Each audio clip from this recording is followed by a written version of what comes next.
अंगात कर्तृत्व नसेल आणि तरी सुद्धा काही मिळवण्याची धडपड असेल तर माणसं किती चापलुसी करू शकतात आणि किती लाचार बनतात याचं उत्तम उदाहरण म्हणजे नीलम गोरे आहेत. आधी भारिप, मग राष्ट्रवादी, मग शिवसेना, मग शिंदे गट आणि आता चक्क भाजपाशी लांगुलचालन करण्याची वेळ. काय हे नीलम गोरे?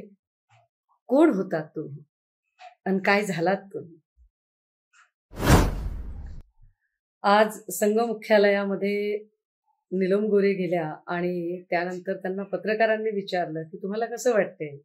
तेव्हा नीलम गोरेंचं असं म्हणणं आहे की संघ मुख्यालयामध्ये येऊन त्यांना त्यांच्या जन्मभूमीत गेल्यासारखं वाटतंय.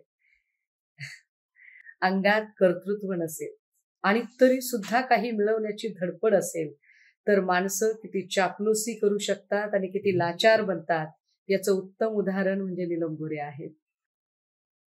प्रवाहपतीत व्हावं म्हणजे किती?